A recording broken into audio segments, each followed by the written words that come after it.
भगवान राम की विनम्रता और सहजता का जितनी व्याख्या की जाए कम है। वे हर एक रूप में पूर्ण दिखाई देते हैं। पुत्र, भाई, राजा, सखा, पति और शिष्य कौन सा ऐसा स्वरूप है जिसमें भगवान पूर्णता का एहसास नहीं कराते हैं। भगवान राम सभी रूपों में अनुकरणीय नजर आते हैं। राज्याभिषेक त्याग मां का आदेश माना। भगवान राम जिनका अगले दिन राज्याभिषेक होना है और माता कैकेयी उन्हें वनगमन का आदेश देती है, वे इसका किंचित मात्र भी दुख व्यक्त नहीं करते हैं और माता के आदेश का खुशी खुशी पालन करते हुए वनगमन के लिए प्रस्थान कर जाते हैं। यहाँ पर भगवान राम एक ऐसा उदाहरण प्रस्तुत करते हैं जो व्यक्ति की महानता को प्रदर्शित करता है। केवट प्रसंग। भगवान राम माता सीता और लक्ष्मण के साथ वनगमन के लिए जब प्रस्थान करते हैं तो उनकी भेंट केवट से होती है। केवट का संबंध भोईवंश से था और मल्लाह का काम किया करता था। रामायण में केवट का वर्णन प्रमुखता से किया गया है। केचव ने प्रभु श्रीराम को वनवास के दौरान माता सीता और लक्ष्मण के साथ अपने नाव में बिठाकर गंगा पार करवाया था। रामायण के अयोध्याकांड में इस प्रसंग का बहुत खूबसूरत ढंग से वर्णन किया गया है। गंगा को पार करने के लिए प्रभु श्रीराम केवट को पुकारते हुए कहते हैं कि निषाद राज तनिक नाव को किनारे लाएं, पार जाना है। इस बात को रामायण की इस चौपाई के माध्यम से समझाया गया है। केवट ने प्रभु श्रीराम के सामने रखी शर्त। प्रभु श्रीराम पार जाने के लिए केवट से नाव लाने के लिए कहते हैं, लेकिन वह लाता नहीं और एक शर्त प्रभु राम के सामने रखते हुए कहता है कि मैंने आपका मर्म समझ लिया है। प्रभु आपके चरण कमलों की धूल के लिए सब लोग आतुर रहते हैं।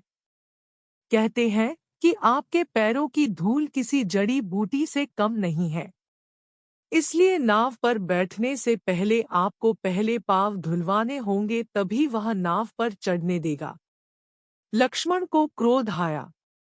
भगवान राम केवट की मंशा को तुरंत समझ लेते हैं और वे तैयार हो जाते हैं उसके लिए जो केवट चाहता है।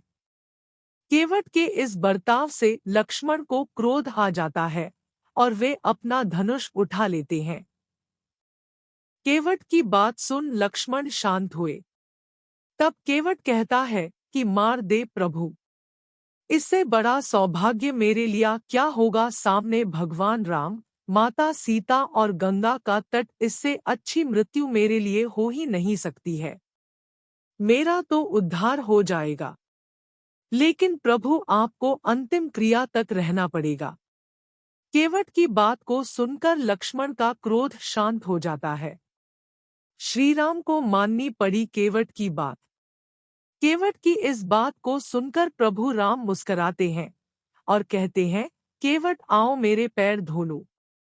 इतना सुनकर केवट की प्रसन्नता का कोई ठिकाना नहीं रहता है और दौड़कर घर से पैर धोने के लिए कटोरा ले आता है। एक पैर पर होना पड़ा खड़ा। केवट प्रभु श्रीराम का एक पैर धोता है, दूसरा मिट्टी में लिपट जाता है। इस स्थिति से केवट बहुत दुखी होता है। केवट का ये दुख देख प्रभु श्रीराम एक पैर पर खड़े हो जाते हैं। एक पैर पर खड़े होने से प्रभु राम की परेशानी देख केवट कहता है कि मेरे प्रभु आप कब तक एक पैर पर खड़े रहेंगे? जब तक मैं पैर धोता हूँ आप मेरे सिर का सहारा ले ले। इसके बाद प्रभु राम ने केवट के सिर पर हाथ रख दिया। इसके बाद आसमान से देवों ने पुष्प वर्षा की। चरण धोने के बाद केवट ने चरणामृत परिजनों और बंधुजनों को पिलाया और भगवान को पार ले गया।